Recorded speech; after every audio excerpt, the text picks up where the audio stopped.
as we look at this picture, we can't help but be in awe of our beautiful planet just shining like a jewel out in space. In fact, Apollo 15 astronaut James Irwin had similar sentiments. He said that at one point in time he was so far out in space that Earth appeared to be the size of a marble to him. And he said that it was the most beautiful marble that you could ever imagine. And that seeing it, really seeing the Earth from that perspective, he says, seeing this can change a man. Well, unfortunately, often when we take a closer look, this is what we see on that beautiful marble. In fact,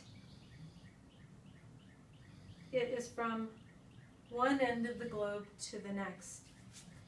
Experts warn that planet Earth is being suffocated and poisoned at an alarming rate by plastics, and that's reached a critical level.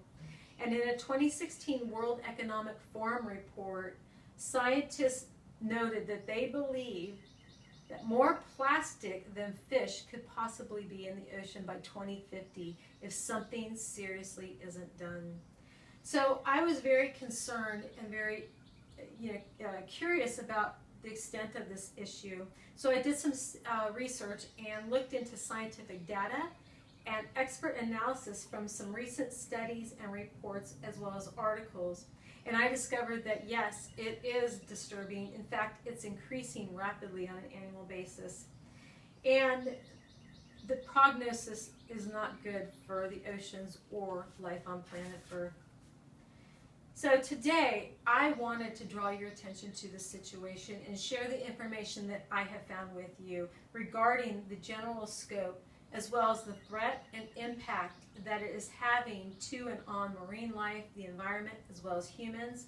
I also want to talk about the opposition to the reduction of plastic production, as well as how each and every one of us can have a share in helping to alleviate this crisis. So, in a 2018 issue brief put out by the International Union for Conservation of Nature, noted that 300 million tons of plastics are produced annually, and that 8 million tons of these plastics find their way to the ocean annually as well. In fact, 80% of all marine debris is made up of plastics, whether it's on the surface or in the sediments. A March 2018 study organized by the Ocean Cleanup that was headed up by a team of international scientists looked at data that was collected during a 2015 mega expedition to what is considered the Great Pacific Garbage Patch. Now, this is an area in the Pacific Ocean between California and Hawaii. Now, 30 vessels traveled to this area and simultaneously traversed it, collecting samples. And together, they collected 1.2 million pieces of waste. And this led the scientists to understand that this area is actually 16 times larger than they previously believed. In fact, it's the largest accumulation of plastics on Earth, and it occupies over 600,000 square miles. And to give you an idea of just how big this is, that's 3 times the size of France. 1.8 trillion pieces of plastic, or 90,000 tons, is existing in this area and rapidly growing. 92% of them are larger pieces, while 8% of them are the microplastic variety that are 5 millimeters or less. Now, Boyan Slat, who is the founder of the Ocean Cleanup and a co-author of that 2018 study, stated that they have gleaned very crucial information that they will put towards developing effective cleanup technology. So now it's obvious an urgent situation, but what impacts is it actually having on our marine life?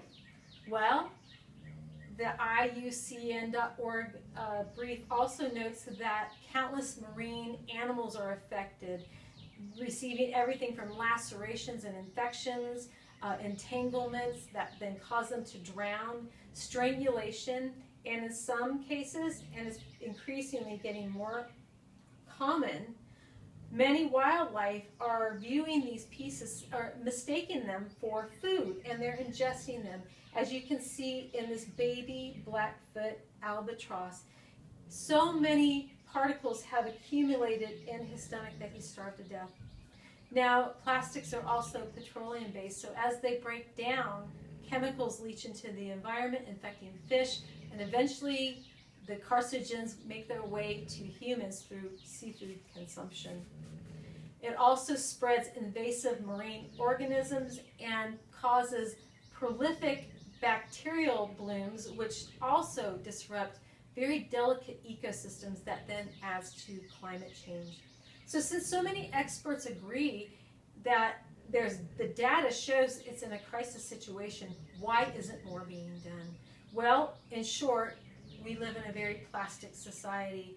Our modern world is built on plastics, and it's a very aggressive plastic industry that is pushing back on any efforts to thwart production.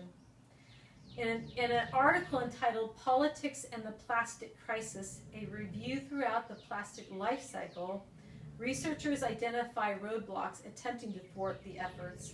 In fact, they said that at each stage of the cycle, of the plastic cycle, there exist issues and opportunities for solutions.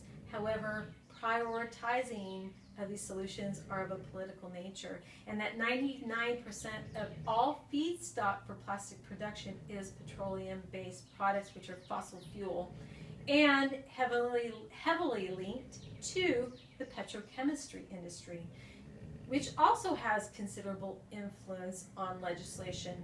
And often we find that the responsibility of this plastic life cycle is focused on the EPA at the end cycle, the pollution cycle, with giving basically zero attention to the manufacturing end and the overconsumption that is driving this pollution situation. Recycling doesn't help much because only 30% of the number 1 and number 2 plastics are recycled, with the rest of them finding their way to either the landfills or sadly the oceans. In fact, most companies choose to use virgin plastic in their production because, bottom line, it costs less. Sharon Lerner noted in her 2019 article that the Trump administration also works against international efforts to reduce waste, and that it had pushed the domestic issue onto smaller cities and towns, which has proved to be burdensome and costly for local governments as well as their taxpayers. But the good news is there are many organizations, nonprofits, that are taking the lead in combating the plastic pollution crisis. And they look at all areas of the environment, and they provide additional resources for us, and they can also provide many different ideas on how we each can get involved. In fact, even down to the World Wildlife Federation has an online petition that each one of us can sign that pushes for global plastic agreement. So if anybody would like further information on any of these resources, please contact me after the presentation. So today we touched on just the basics of what's happening with this marine plastic crisis, but it's only the very, very, very tip of the iceberg regarding the true scope of this pervasive and destructive crisis. Disaster is looming in our oceans if we don't do something about it. We have to oppose these industries that are recklessly polluting the environment. And we have to understand that each and every one of us can make small changes that will lead to big improvements. In fact, we can stop purchasing these single-use plastics, start reusing our shopping bags, or better yet, move to reusable shopping bags, push for expanded recycling that's actually effective, demand accountability from these industries, and push for better legislation that is regulating them. And bottom line, each day we can be more mindful on an individual basis and educate ourselves in how we could possibly be contributing to it and how we can make a difference. So I urge everyone to take it seriously, take action, spread the word, get involved, and make a difference any way you possibly can. And don't forget that if we all make small changes, that together we will make a big impact on the global plastic crisis. Thank you so much.